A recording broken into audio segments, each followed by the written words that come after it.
France, profiting by the feebleness of her neighbors, had made great strides in the early 17th century. At first, the death of Henry IV had threatened her with the old anarchy.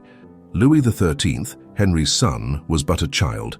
The Queen Mother, who became regent, was an Italian Marie de' Medici, and devoted to the Spanish interests. The Huguenots feared renewed persecution. The nobles of the court grasped after renewed power. In such turmoil was the land that it seemed necessary to summon the States General, the assembly of all the notables of France, the last one to be called until that eventful year of 1789. The States General talked and dissolved, having done nothing but reveal that there was one capable man among its members, a young bishop who was to be a Cardinal Richelieu. His plans for reform and pacification were not adopted, but he drew the attention of the Queen Regent and became her chief advisor, later the chief advisor of the king. Richelieu did four things for France. He broke the power of the Huguenots, who had become a political party, and a very troublesome one, a state within a state, independent and defiant, with their impenetrable capital at La Rochelle.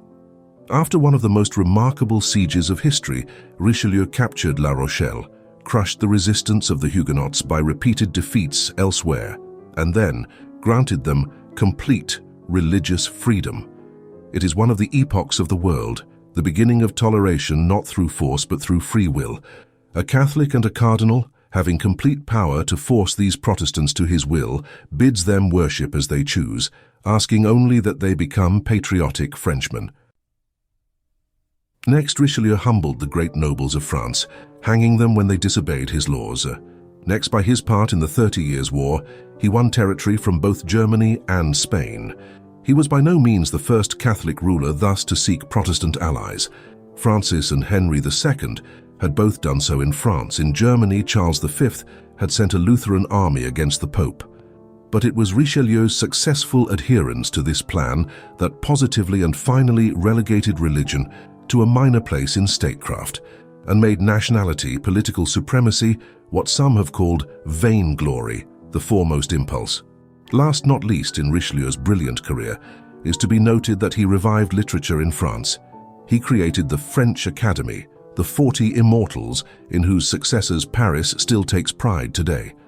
The French drama was born. Corneille wrote the Cid, and the Cardinal himself took his pen and attempted to produce a better tragedy. Comedy, too, arose. Molière began the marvelous career, which a little later was to make him the undying idol of the stage in France. Nor did Richelieu's death, 1642, turn his country from the triumphant course toward which he had led the way. His king died with him, and his power passed to another cardinal, Mazarin, ruling for another baby king, who was to be Louis XIV. Mazarin found himself confronting an almost similar situation to that which had followed the death of Henry IV. There was a child upon the throne, an incapable queen mother as regent, foreign and friendly to the Spaniards.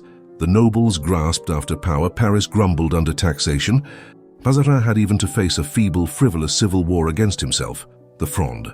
But he soon established his supremacy, secured for France in 1648 all she had earned out of the war with Germany, and then ruled with firm hand, bringing wealth and peace and prosperity to the state until his death in 1661.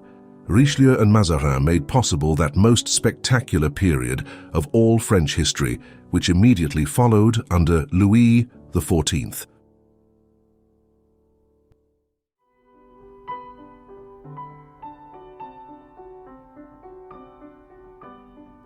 Are guests for whom only the best is good enough.